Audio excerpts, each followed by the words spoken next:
Hello everyone, स्वागत है आपका हमारे चैनल लर्न बायोलॉजी में।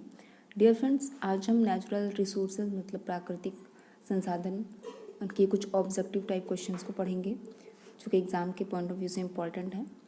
अगर आप चैनल पर नए हैं तो हमारे चैनल को सब्सक्राइब कर लीजिएगा, वीडियो को लाइक कर दीजिएगा। चलिए स्टार्ट करते हैं वीडियो। फर्स्ट क्वेश्चन है, पृथ्वी पर कितने प्रतिशत भाग वनों से आच्छादित हैं? मतलब पृथ्वी पर कितने प्रतिशत भाग पर वन उपस्थित हैं? तो जो इसका राइट आंसर है वो ऑप्शन ए 30%। नेक्स्ट क्वेश्चन पे चलते हैं।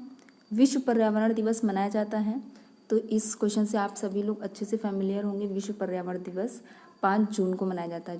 तो जो राइट आंसर है वो ऑप्शन ए 5 जून। ओजोन छिद्र कहाँ पर स्थित है?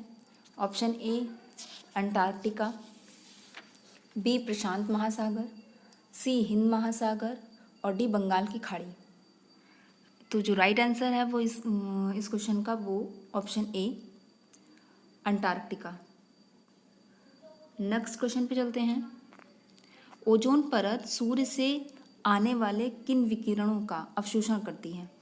एक्सरे, गामा रे, पराबैंगनी किरणें या अल्फा रेज। तो जो इसका राइट आंसर है वो है पराबैंगनी किरणें, मतलब यूवी रेज, जिन्हें यूवी रेज भी कहते हैं। पराबैंगनी किरणें मतलब पराबैंगनी किरणों को सूर्य से जो आती हैं उनको अवशोषित करती है। नेक्स्ट क्वेश्चन चलते हैं। जिम कॉर्बेट राष्ट्रीय पार्क किस राज्य में स्थित है? Kerala, Uttarakhand, Punjab, Rajasthan. So right answer option C Uttarakhand. पर्यावरण में ऑक्सीजन के पाए जाने वाले 2 रूप कौन से हैं? ऑप्शन ए जल एवं ओजोन, बी जल एवं ऑक्सीजन, ओजोन एवं ऑक्सीजन और डी जल एवं CO2। तो जो राइट आंसर है ऑक्सीजन 2 फॉर्म में हम इन्वायरमेंट में प्रेजेंट है, एक O3 और O2। इसे ओजोन कहते हैं और इसको तो आप जानते हैं ऑक्सीजन कहते हैं। तो ऑक्सीजन जो ओजोन है वो ऑक्सीजन के 3 मॉलिक्यूल मिलकर के ओजोन को फॉर्मेशन करते हैं और ऑक्सीजन में ऑक्सीजन अणु के 2 ऑक्सीजन अणु मिलकर के ऑक्सीजन का निर्माण करते हैं, ऑक्सीजन गैस का। सो राइट आंसर इज ओजोन और एवं ऑक्सीजन। नेक्स्ट क्वेश्चन, निम्नलिखित में से कौन सी हरित ग्रह गैस नहीं है, मतलब ग्रीन हाउस गैस नहीं है? CH4, CO2, CO and NH3। सो जो राइट आंसर इसका है वो ऑप्शन डी, मतलब तीनों ही। यहाँ पे नहीं पूछा है, एग्जाम में नहीं का ज़रूर ध्यान रखिएगा। अक्सर होता है कि वो क्वेश्चन नहीं पे पूछा होता है और हम सही वाला ऑप्शन टिक करके चले आते हैं। तो CH4, CO2 और CO, ये तीनों ही ग्रीन हाउस गैसेस हैं सिवाय NH3 के। तो जो राइट आंसर है, यहाँ पे नहीं पूछा गया है तो NH3 इसका राइट आंसर होगा। निम्नलिखित में से कौन सा पद कार्बन चक्र में प्रयुक्त नहीं होता? मतलब ऐसा कौन सा स्टेप है जो कार्बन साइकिल में यूज में नहीं आता है? फर्स्ट प्रकाश संश्लेषण, सेकंड वाष्पोत्सर्जन, ऑप्शन सी है श्वसन और डी है ईंधन का जलना। तो जो इसका राइट आंसर है वो वाष्पोत्सर्जन। वाष्पोत्सर्जन अपने आप में एक क्रिया है जो पेड़ पौधों में होती है और ये कार्बन चक्र में जो कार्बन साइकिल होता है उसमें शामिल नहीं होती है। मैं बहुत जल्दी ही नाइट्रोजन साइकिल, कार्बन साइकिल और ऑक्सीजन साइकिल, वाटर साइकिल, इन तीनों का एक अच्छा सा वीडियो बनाऊंगी क्योंकि ये सिलेबस के में भी हैं जूनियर में। तो जो इसका राइट आंसर है वो ऑप्शन बी वाष्पोत्सर्जन। निम्नलिखित में से कौन सी प्रक्रिया जल चक्र हेतु, मतलब वाटर साइकिल हेतु समाहित नहीं की जा सकती? ऐसी कौन सा प्रोसेस है जो वाटर साइकिल के प्रोसेस में नहीं इन्वॉल्व होता है, समाहित नहीं किया जाता है? ऑप्शन ए वाष्पीकरण, वाष्पोत्सर्जन, प्रकाश संश्लेषण और अवक्षेपण।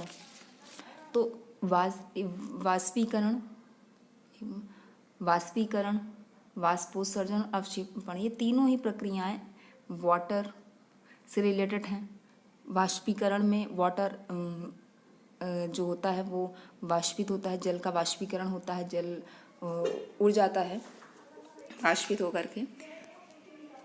वाष्पोत्सर्जन और अवक्षेपण, प्रकाश संश्लेषण इस प्रक्रिया से, जल चक्र की प्रक्रिया से बिल्कुल संबंधित नहीं है या समाहित नहीं किया जा सकता है वाटर साइकिल में। तो राइट आंसर है ऑप्शन सी, प्रकाश संश्लेषण।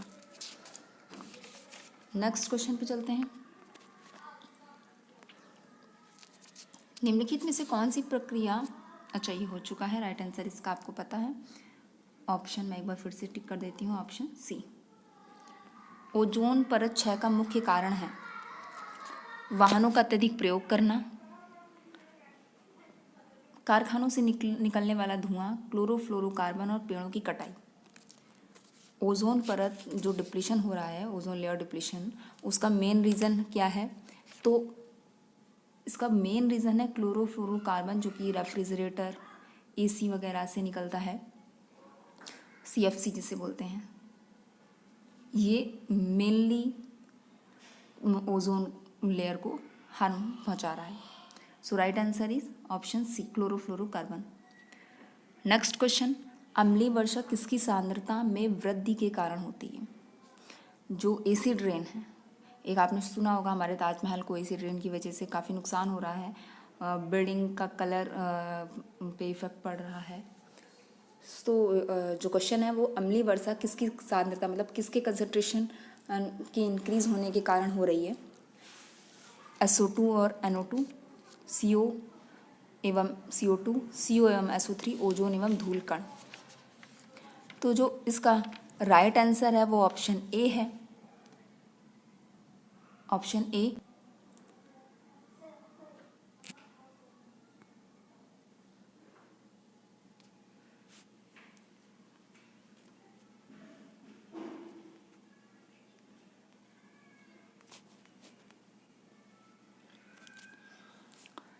सो जो इसका राइट आंसर है वो है ऑप्शन ए, SO2 एवं NO2, SO2 एवं NO2, क्योंकि जो अम्लीय वर्षा होती है वो H2SO4 plus HNO3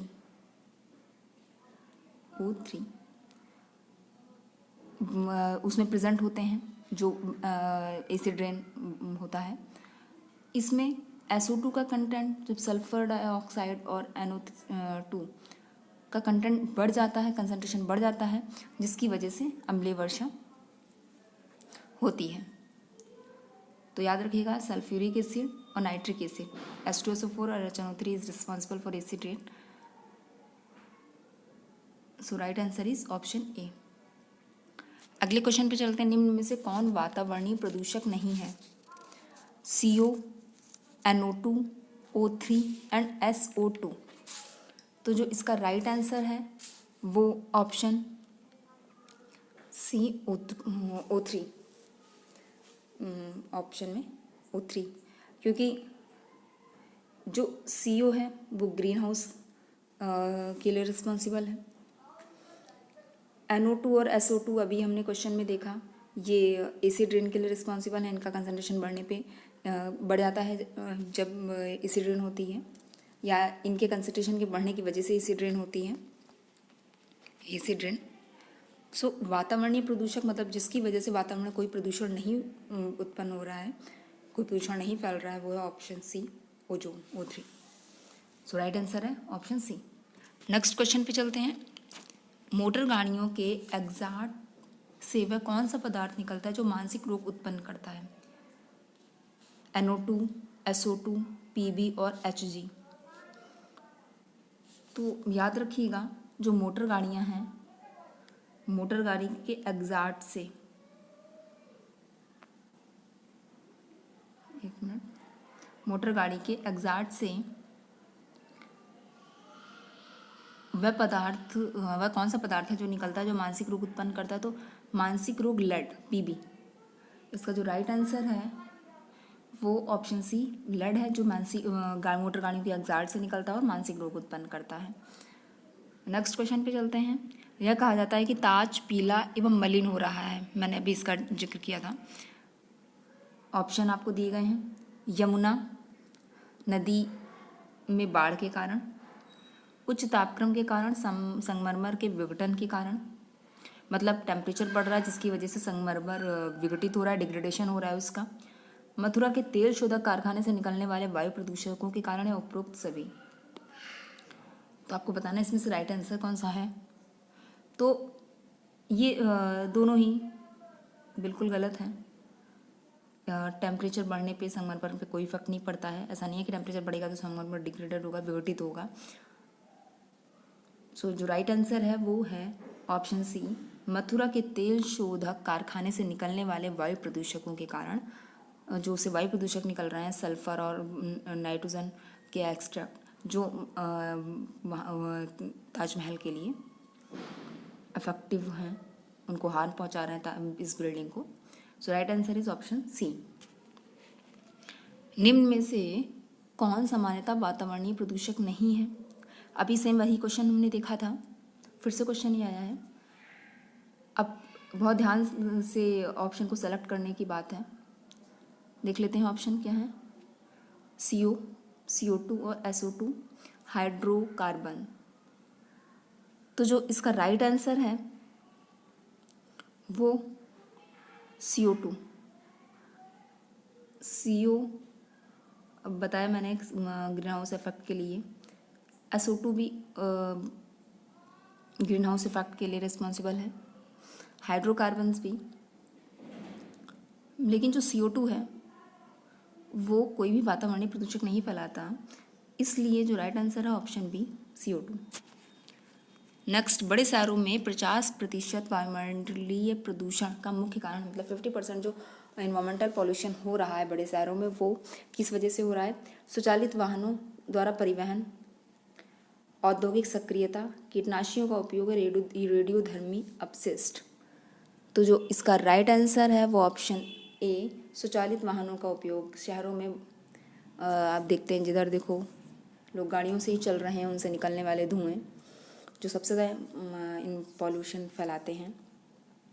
so right answer is option A. निम्न में से कौन सा विखंडनीय प्रदूषक है। DDT घरेलू अपशिष्ट, एल्यूमिनियम चादर और मरकरी लवण। तो जो इसका राइट आंसर है वो घरेलू अपशिष्ट, मतलब जो घरेलू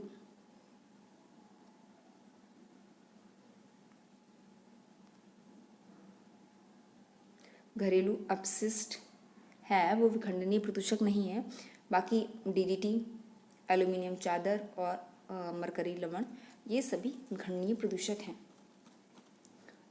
सो right answer is option C. Next, green muffler किस प्रकार के प्रदूषण के विरुद्ध प्रयोग किया जाता है। वायु प्रदूषण, जल प्रदूषण, मृदा प्रदूषण और ध्वनि प्रदूषण। सो जो इसका राइट आंसर है वो ऑप्शन डी, ध्वनि प्रदूषण। ग्रीन मफलर ध्वनि प्रदूषण के विरुद्ध प्रयोग किया जाता है।